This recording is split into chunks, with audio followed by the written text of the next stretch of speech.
Hello friends, இது PHP tutorial in Tamil part 7 comment box and இதனுடைய website for more programming tutorials and இதனுடைய Esperanto and என்னுடைய last videoல நம்ம இது வரைக்கும் ஸ்டாப் பண்ணியிருந்தோம். என்னுடைய என்னுடைய queryல இருக்க ரிசல்ட்டை அரேவா இந்த ரோல நம்ம டிஸ்ப்ளே பண்ணியிருந்தோம். ஸோ இப்போ நான் என்ன பண்ண போகிறேன்னா ஜஸ்ட் இந்த பர்டிகுலர்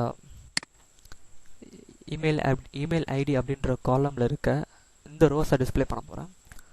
ஸோ அதுக்கு நான் யூஸ் பண்ணுற கமாண்ட் வந்து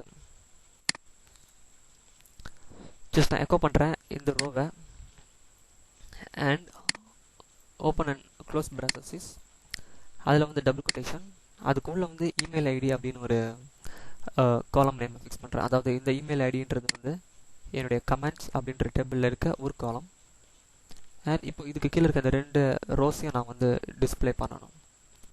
ஸோ அதுக்காக நான் வந்து இந்த மாதிரியான மாடல் ஃபிக்ஸ் பண்ணியிருக்கேன். பிகாஸ் என்னுடைய ரோ அப்படின்ற வேரியபிளில் வந்து ஒரு அரேவாக என்னுடைய க்யூரியில் இருக்க இன்ஃபர்மேஷன் வந்து ஸ்டோர் ஆகிருக்கு. ஸோ அதுலேருந்து நான் இதை எடுக்கிறேன். ஜஸ்ட் இப்போ நான் சேவ் பண்ணிவிட்டு என்னுடைய ப்ரௌசரை நான் ரீஃப்ரெஷ் பண்ணுறேன். ஜஸ்ட் நான் என்னுடைய அந்த கமெண்ட் பாக்ஸ் .php ஃபைலுக்கு போகிறேன். ஸோ பார்த்தீங்கன்னா எனக்கு கீழே வந்து sujesh@gmail.com வந்திருக்கு. என்னுடைய ஃபஸ்ட் ரோ மட்டும்தான் டிஸ்பிளே இருக்குது அண்ட் அதுக்கு முன்னாடி நமக்கு ஒரு சில எரர் காமிக்குது. ஜஸ்ட் அதை கிளியர் பண்ணிக்கலாம். Line 3, 4, 5 and line 50 and 55. So first இந்த 50 and 55 கிளியர் பண்ணிக்கலாம். லைன் 50. ஓகே, ஸோ இங்கே பார்த்தீங்கன்னா நான் இங்கே வேரியபிள் டிக்ளேர் பண்ணியிருக்கேன். ஸோ இங்கே வந்து இந்த டாலர் சைனை மறந்துருக்கேன். ஜஸ்ட் அந்த டாலர் சைனை இங்கே ஃபிக்ஸ் பண்ணிடுறேன்.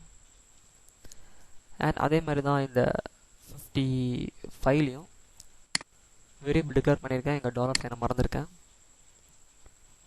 அண்ட் சேவ் பண்ணிவிட்டு இப்போ என்னுடைய ப்ரௌசரை ரீஃப்ரெஷ் பண்ணுறேன்.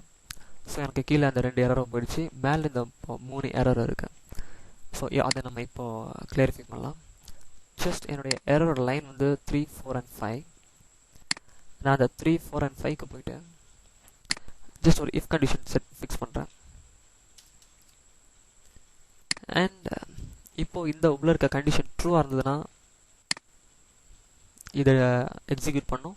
இன்கேஸ் இஃப் கண்டிஷன் ஃபால்ஸாக இருந்ததுன்னா இப்போதைக்கு நான் எல்ஸ் கண்டிஷன் எழுதுனதில்ல, ஸோ அதனால் அதை ஸ்கிப் ஆகிடும். ஸோ இதுக்குள்ளே வந்து நான் வந்து இஸ்செட் அப்படின்னு ஒரு ஃபங்க்ஷன் யூஸ் பண்ணுறேன். ஸோ இந்த ஃபங்க்ஷனை பற்றி நான் ஆல்ரெடி என்னுடைய ப்ரீவியஸ் PHP வீடியோ சீரீஸில் நான் சொல்லியிருக்கேன். ப்ரீவியஸ் வீடியோஸில் சொல்லியிருக்கேன். ஸோ உங்களுக்கு எதாவது டவுட் இருந்தால் நீங்கள் அதில் போய் பார்க்கலாம். ஸோ இது ஒன்றும் கிடையாது, ரொம்ப சிம்பிளான ஒரு விஷயம்.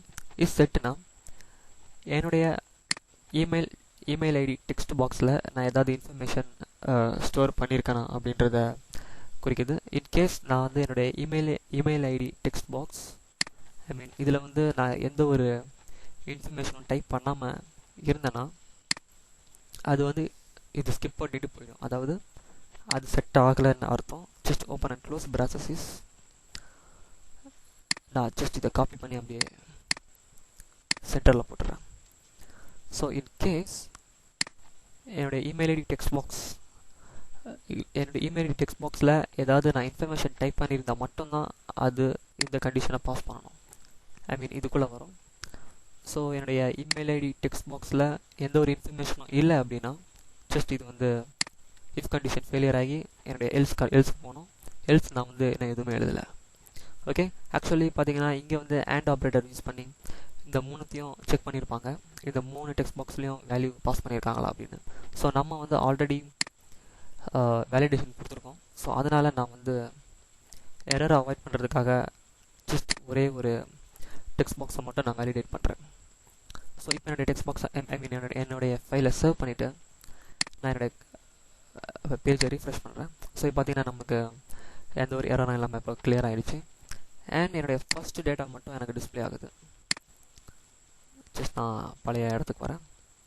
ஸோ ரோவை எக்கோ பண்ணியிருந்தேன், பட் ஆனால் எனக்கு ஒரே ஒரு ரோ மட்டும்தான் டிஸ்பிளே ஆகுது. ஆக்சுவலி என்னுடைய டார்கெட் வந்து என்னுடைய 2 ரோவும் எனக்கு டிஸ்பிளே ஆகணும். ஸோ அந்த 2 ரோவையும் டிஸ்பிளே பண்ணலாம். ஸோ 2 ரோவை இதுக்கப்புறம் இருக்க எல்லா ரோஸும் நான் டிஸ்பிளே பண்ணணும்னா நம்ம வந்து லூப் கண்டிஷனுக்கு போக வேண்டியது இருக்குது. ஸோ இப்போ அதை தான் எழுத போகிறோம். ஸோ நான் இந்த இடத்துல போயிட்டு ஜஸ்ட் நான் வைல் லூப் எழுதுகிறேன். அண்ட் மேக் ஷூர் வைல் லூப்பில் வந்து இந்த இடத்துல நான் செமிகாலன் வச்சுருக்கேன். ஸோ என்னோடய ப்ரீவியஸ் வீடியோலேருந்து நீங்கள் ஃபாலோ பண்ணிட்டு வந்திருந்தீங்கன்னா இந்த செமிகாலன் எடுத்துருங்க. இது ஒரு தப்பான ஃபார்மேட். அண்ட் என்னுடைய வைல் இப்போ ஓப்பன் பண்ணி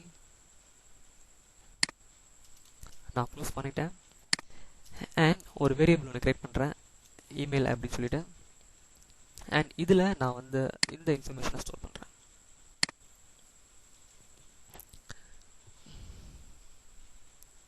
இதை ஸ்டோர் பண்ணுறேன். அண்ட் செமிகாலன் வச்சு என்னுடைய இந்த லைனை எண்ட் பண்ணிடுறேன். ஓகே காய்ஸ், இது என்னுடைய நெக்ஸ்ட் வீடியோவில் நம்ம இதுக்கப்புறம் அதை பார்க்கலாம். Just small correction, small problem. Okay, so next வீடியோவில் நம்ம நெக்ஸ்ட் லைன் கோடிங்கை பார்க்கலாம். அண்ட் தேங்க்யூ ஃபார் வாட்சிங். ஸோ இந்த வீடியோ பிடிச்சதுன்னா ப்ளீஸ் சப்ஸ்கிரைப் ஆன் யூடியூப்.